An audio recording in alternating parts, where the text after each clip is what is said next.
Hola de nuevo a todos, y bienvenidos de nuevo. Muchas gracias por estar aquí. Por favor recuerden darle like, compartir y suscribirse. Psicólogos de Reddit, ¿alguna vez han sentido verdadero miedo por culpa de un paciente? ¿Cuál es su historia? Soy psicoterapeuta con maestría. Estaba llevando a cabo manejo de ira con un joven, de unos 19 o 20 años. Estaba en libertad condicional, por agresión doméstica. Mientras hablábamos sobre la situación y lo que había sucedido, él dijo, mi novia tenía una boca muy suelta, así que la golpeé ahí mismo. Más tarde, hablé con su agente de libertad condicional sobre su actitud fría, y él me dijo que lo observara con atención. Me sugirió, literalmente, que ese chico podría ser el próximo Ted Bundy. Este era un oficial de libertad condicional que normalmente no se involucraba en los programas de tratamiento, a menos que sus supervisados fueran realmente de alto riesgo. Sus palabras me dejaron helado. El chico violó su libertad condicional rápidamente, y fue sentenciado a algunos años más, lo cual, a todos, nos pareció lo mejor. Era inquietante. Una vez, cuando aún era estudiante de medicina, me pidieron que viera a un paciente en la unidad psiquiátrica de urgencias. Entré con mi bata blanca corta y mi portapapeles, y le pregunté al sujeto que lo había traído ese día, y qué era lo que le pasaba. Me miró directamente los ojos, con saliva espumosa goteando por la comisura de la boca, un olor extraño en el aire, y dijo, el diablo me dijo que te matara, y luego me matara a mí. Estaba sudoroso, con los ojos inyectados en sangre, y su camiseta de tirantes tenía manchas rojo oscuro, tirando a marrón. La puerta estaba detrás de él, y no estaba seguro de si podría llegar a ella antes de que ocurriera algo malo. No tenía idea de si llevaba un arma encima. Me daba miedo gritar pidiendo ayuda. Estaba en una esquina tranquila de urgencias, y sentía que tendría que gritar fuerte para que alguien me oyera, pero no quería asustarlo. Me quedé allí durante media hora más, haciéndole preguntas. Me escabullí cuando empezó a verse somnoliento. Lo primero que me enseñaron al hacer rondas psiquiátricas fue, nunca permitas que un paciente se interponga entre tú y la puerta. Eso fue lo primero que nos dijeron cuando comenzamos en psiquiatría. Recuerdo a un psiquiatra mayor, cuyo rostro simplemente no se veía bien, y tenía una mano extraña. Aparentemente, años atrás, había atendido a un paciente que creía que Dios le decía que el psiquiatra era Satanás. Le atacó con un cuchillo de carnicero y lo dejó gravemente herido. El psiquiatra no pudo salir de su oficina, porque la silla del paciente estaba entre él y el escritorio. Al final, reacomodaron todas las oficinas de la clínica universitaria, para que el psiquiatra siempre estuviera sentado más cerca de la puerta, y siempre hubiera un escritorio separándolo del paciente. No soy psiquiatra ni psicólogo, trabajaba en una unidad psiquiátrica de atención aguda. He tenido varios casos, pero uno que realmente se me quedó grabado fue el de un joven bastante corpulento. Era el ejemplo perfecto de un sociópata, encantador cuando quería algo, sin capacidad alguna para la empatía, sin remordimiento, extremadamente manipulador. Si has visto la película American Psycho, él encarnaba a la perfección el papel de Patrick Bateman. No daré demasiados detalles porque me encanta mi trabajo, y quiero conservarlo, pero en fin, era simplemente muy frío, y nunca había visto una sonrisa tan malvada y maliciosa. Tenía esa sonrisa en la cara, segundos antes de agredir a un miembro del personal. Los sociópatas me aterrorizan, porque pueden pasar de ser increíblemente carismáticos y encantadores, a estar completamente carentes de empatía, con solo accionar un interruptor.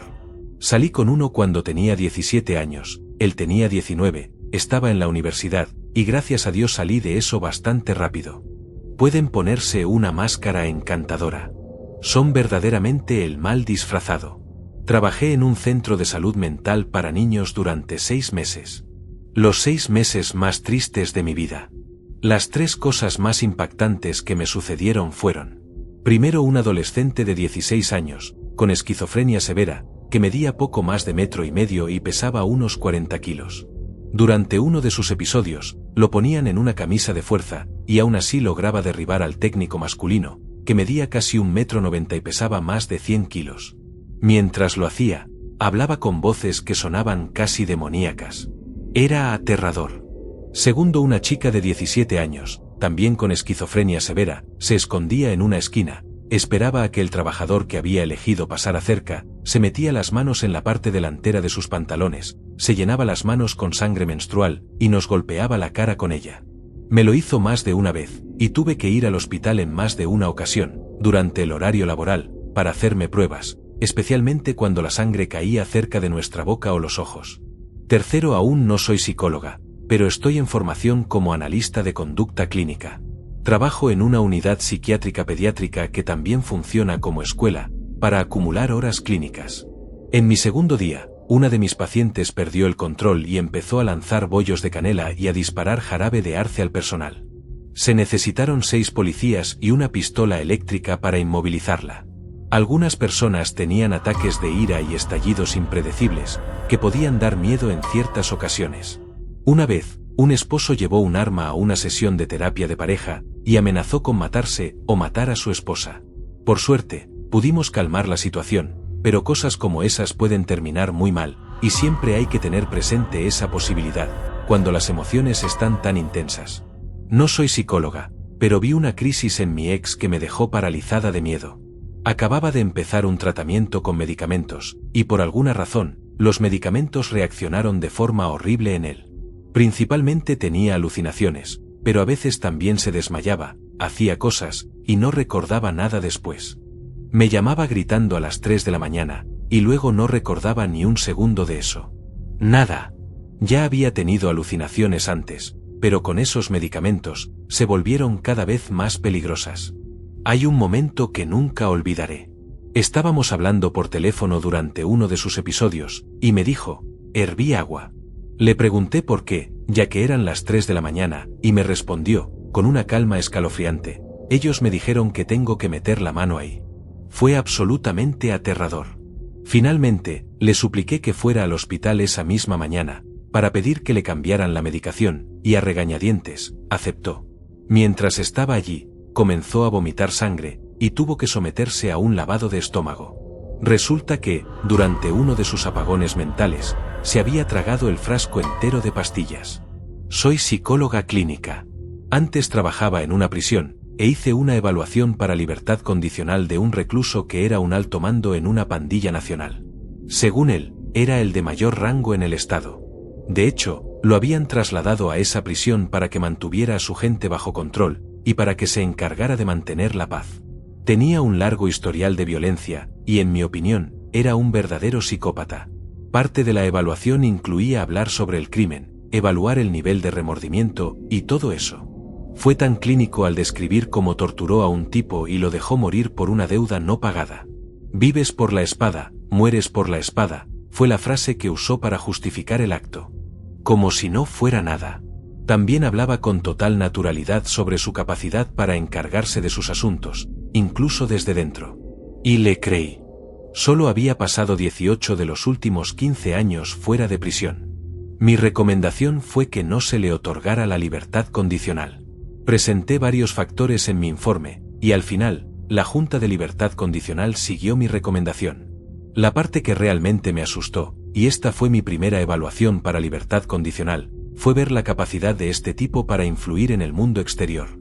Si hubiera querido, podría haber enviado a alguien a mi casa. No tenía ninguna duda de eso. Un psicólogo con más experiencia me dijo que no me preocupara por eso, que él sabía cómo funcionaba el sistema, y que no se lo tomaría como algo personal. Me costó mucho creerlo. Unos meses después, estaba dirigiendo un grupo para delincuentes de largo plazo, y él formaba parte. Después de la primera sesión grupal, lo tomé aparte y le pregunté si todo estaba bien entre nosotros. Me sonrió, y me dijo que no me preocupara. Me dijo que yo había hecho mi trabajo, y que no me culpaba por escribir lo que escribí, porque era verdad. Con el tiempo, se convirtió en un miembro muy participativo y perspicaz del grupo. Soy abogado defensor penal, y muchos de esos tipos entienden perfectamente que nosotros formamos parte del sistema, pero que tenemos un rol distinto al de ellos. Así que, tal vez matarían a alguien por deberles dinero, porque eso está dentro de su mundo, pero no se enojan con el fiscal que los mete en prisión por una década, porque ese fiscal no forma parte de su mundo. Es una desconexión muy interesante.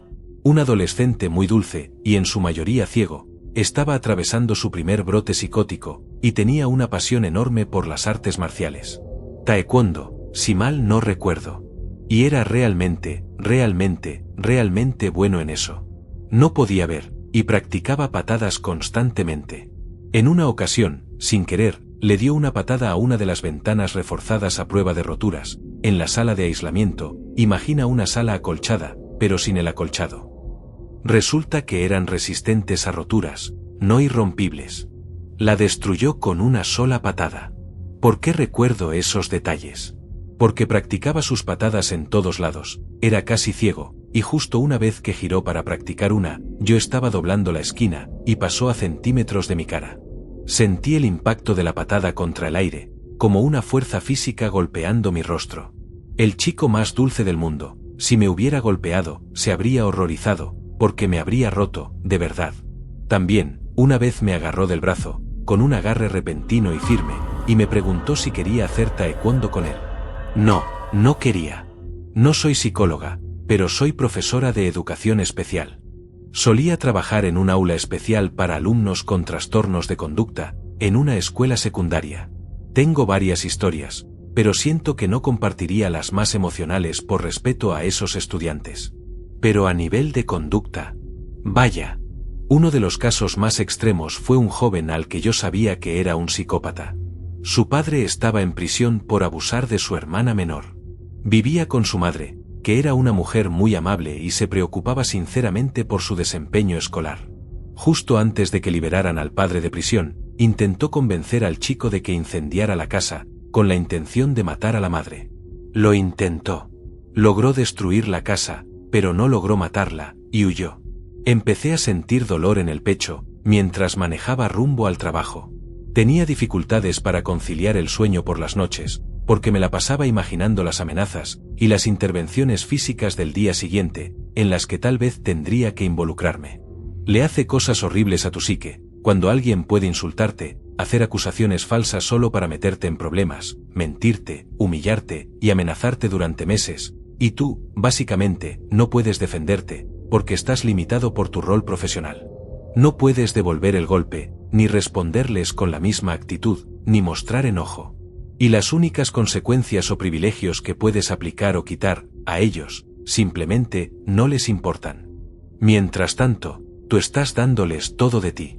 Higiene básica, ayuda escolar, consejería, jugar con ellos, hablarles sobre la vida, acostarlos por la noche. Eres, esencialmente, una figura parental para ellos. Pero para responder a tu pregunta, sí, llegué a tener miedo de varios de ellos. Me agredieron 3 veces, mientras trabajaba allí. 2 de esas agresiones fueron relativamente menores, un solo golpe al pecho o un puñetazo en la cara. Pero uno de los chicos me golpeó 6 o 7 veces en la cabeza. Uno de ellos, que era VIH positivo, cada vez que se enojaba o se metía en problemas, nos culpaba diciendo que iba a morir de sida algún día, y luego amenazaba con cortarse y untarnos su sangre. También había muchos pandilleros. Todos eran extremadamente volátiles. Trabajé en un albergue para jóvenes durante 6 meses, como parte de mi internado en psicología. Me destruyó por completo la motivación y las ganas de trabajar con adolescentes y jóvenes adultos. Lo odié. Has expresado perfectamente cómo me sentía. No importaba lo que hicieran, no podías responder ni tomar represalias. Estoy buscando trabajo ahora, y el albergue está contratando, pero preferiría trabajar en un restaurante de comida rápida. Al menos allí, si alguien decide atacarme, puedo llamar a la policía. Gracias por decir eso. Honestamente, es muy reconfortante escucharlo. Siempre sentí una especie de vergüenza y culpa por no haberlo soportado mejor, ya que parecía que muchas otras personas sí podían. Pero comparto totalmente tu sentir. Preferiría cavar zanjas para ganarme la vida, o volver a vivir con mis padres, antes que volver a un trabajo como el del hospital psiquiátrico. Me hice una promesa a mí mismo, de no volver a ponerme en esa situación nunca más. En mi trabajo actual, a veces nos piden que vayamos a hacer evaluaciones psiquiátricas en entornos carcelarios, y esa es, literalmente, la única parte de mi trabajo a la que me niego abiertamente. Por suerte, han sido comprensivos con eso. Mis respetos por cuidarte. Tuve un cliente, hace años, que había salido recientemente de prisión por agredir gravemente a un oficial de policía. Tenía un temperamento volátil, y creció en una familia muy violenta. Nunca se enojó conmigo personalmente. Sin embargo, mientras hablábamos de su familia y de otras personas en su vida, se ponía tan furioso que, a veces, me preguntaba si estaba realmente a salvo. Comencé a fingir que estaba de guardia para emergencias, en la clínica donde trabajaba, solo para poder llevar conmigo un walkie-talkie durante nuestras sesiones. Poco tiempo después de empezar con eso, decidí dar por terminada la relación terapéutica, y lo referí a un tipo de tratamiento completamente distinto al que yo podía ofrecer. La última vez que supe de él, ese nuevo enfoque terapéutico le estaba ayudando. Soy terapeuta en formación, y mi tutora, que es especialista en abuso infantil y trauma, me ha contado algunas historias horribles. La que más se me quedó grabada para esta pregunta fue la de un hombre de unos 40 y tantos años, que había vivido la mayor parte de su vida con una paranoia extrema. Estaba convencido de que sus padres enviaban gente para sacarle información, con la que luego lo chantajearían. Este tipo era extremadamente inestable, y legalmente estaba obligado a asistir a terapia, después de cometer un pequeño robo. Él creía que sus padres le rastreaban el dinero. Llevaba unas 6 semanas asistiendo, y empezó a hablar de un plan para el futuro. Fue algo vago, pero dijo que había encontrado una forma de liberarse de su infancia, y seguir adelante. Mi tutora estaba un poco nerviosa, pero también esperanzada. Él había mostrado buen progreso en las sesiones anteriores. Una semana después, el tipo volvió. Estaba visiblemente alterado, y llevaba una bolsa de deporte grande. Mi tutora le comentó que le alegraba verlo, y que le gustaba su nueva bolsa. Entonces, él se derrumbó. Le confesó que dentro de la bolsa tenía un machete, y que había planeado matar a todas las personas de su pasado, empezando por su terapeuta, para poder liberarse definitivamente. Pero ella era muy amable, y sería difícil matarla. Mi tutora se excusó con cortesía, y llamó a la policía. El tipo cooperó sin problemas. Ya prácticamente se había rendido. La policía confirmó que, en efecto, llevaba un machete grande en la bolsa, y que su coche estaba lleno de bolsas de basura. Ella dijo que fue la única vez que sintió que estuvo cerca de morir, y que la lección que sacó de todo eso fue: trata bien a todos tus pacientes, porque nunca sabes quién está planeando matarte. Esa última parte es, simplemente, un buen consejo de vida. No solo aplicable a los pacientes, sino a las personas en general. Soy terapeuta, aunque no psicóloga, si es que eso importa. Solía trabajar en una institución para niños y adolescentes con problemas de conducta bastante intensos. Incluso cuando un paciente se ponía agresivo, generalmente podía desescalarlo, y casi nunca me sentía en peligro. De hecho, la mayoría de las veces, me preocupaba más por su seguridad que por la mía, durante los estallidos. Con una sola excepción. Tuve un paciente que era bastante fuerte, y propenso a berrinches intensos. Este paciente estaba actuando de forma peligrosa, y tenía un plan para lastimar seriamente a otro residente. Creo que era así que tuve que ponerle una restricción: debía estar siempre a la vista del personal. Su reacción fue correr hacia mí, e intentar estrangularme. Por suerte, el personal llegó a tiempo, y evitó que me hiciera daño de verdad. En otra ocasión, ese mismo paciente desarmó la barra de la cortina de su habitación, y la blandió contra mi cabeza. Alcancé a esquivarla justo a tiempo. Curiosamente, ese paciente y yo teníamos una relación bastante buena el 99% del tiempo, y en general, disfrutaba trabajar con él. Soy profesora, y el estudiante más violento o aterrador que he tenido, también era genuinamente encantador y carismático, a veces.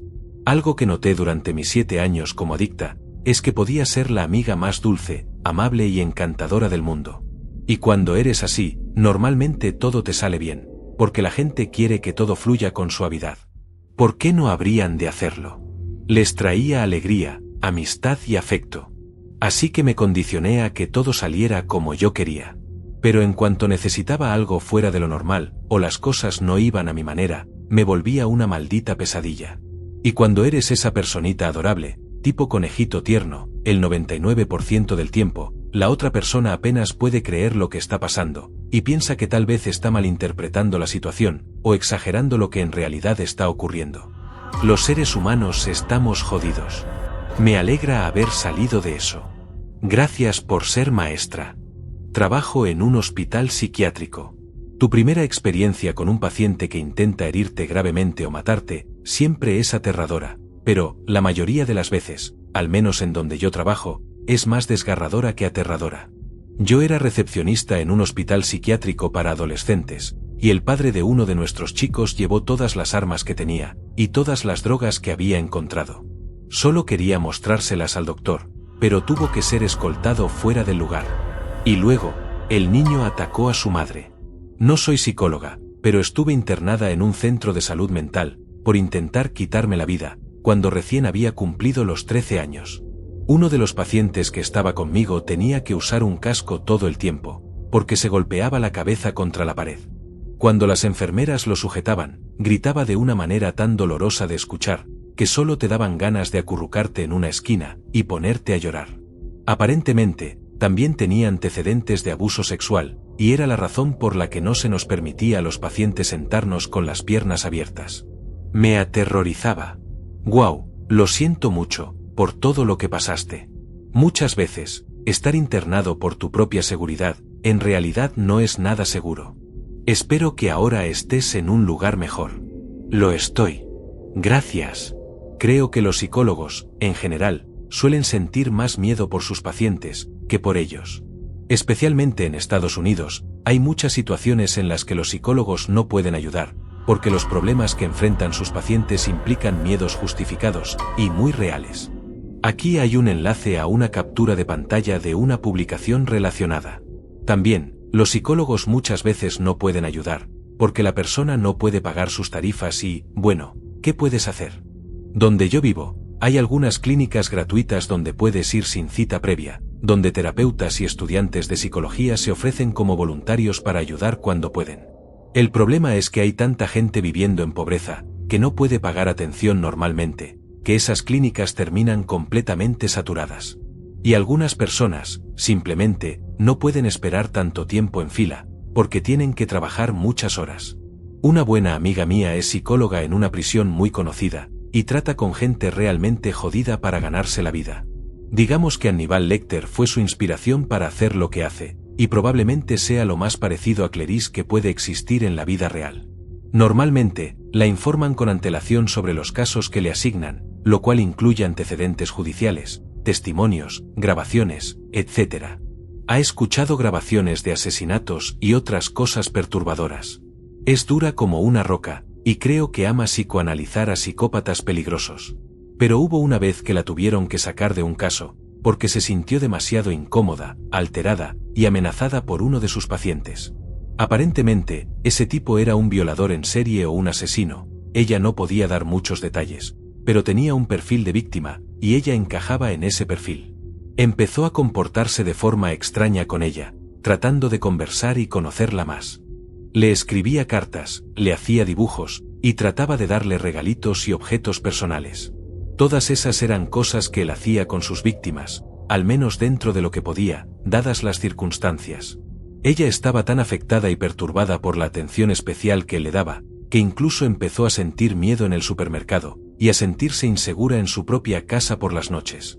A pesar de que ese hombre estaba encerrado, en una prisión de máxima seguridad. Lo describía como una vibra de cazador y presa, a un nivel muy extraño y animal. La retiraron del caso, y recibió terapia. Cuando me contó la historia, fue muy honesta y directa, diciendo que este tipo de situaciones son parte del riesgo del trabajo que realiza. Aunque por lo general hablaba de sus pacientes como si fueran casos de laboratorio, en esta ocasión se notaba que la experiencia la había marcado profundamente y la había asustado de verdad. Aclaro, dar regalos y escribir cartas, no solo es perturbador, sino que además viola la relación profesional entre terapeuta y paciente. Ella rechazaba todo eso de manera muy clara y firme, y creo que incluso hubo cosas que fueron interceptadas antes de que él pudiera entregárselas. Han pasado unos 10 años desde que escuché esta historia, pero nunca la olvidé. Trabajo con poblaciones con necesidades especiales, todas remitidas por distintas instituciones, así que cuando una madre empieza diciéndome que la escuela está malinterpretando a su hijo adolescente, ya sé que me espera algo interesante. Este chico tenía 16 años. Estaba obsesionado con varias personas que habían sido amables con él en algún momento. Él las consideraba sus mejores amigos, y había creado todo un mundo interno en el que eran leales el uno al otro, hasta la muerte. En el caso más extremo, no había hablado con ese mejor amigo en más de 2 años, desde que dejaron de asistir juntos a los Scouts. El chico escuchó un rumor escolar de que la novia de su mejor amigo lo había engañado con otro chico, así que vertió queroseno sobre el coche de la chica, mientras ella estaba dentro, e intentó prenderle fuego. Soy trabajador agrícola. El nieto del hombre para el que trabajaba estaba completamente fuera de control. Sus abuelos no podían con él. Le compraron un rifle calibre 22 con seguro en el gatillo, le dieron la llave y algo de munición. Lo guardé bajo llave porque el niño tenía 6 años. Me amenazó con dispararme, así que lo puse en tiempo fuera.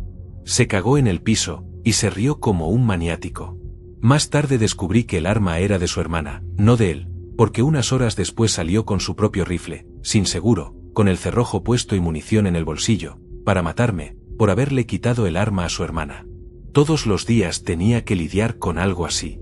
He visto a otros trabajadores persiguiendo a ese niño de 6 años con martillos.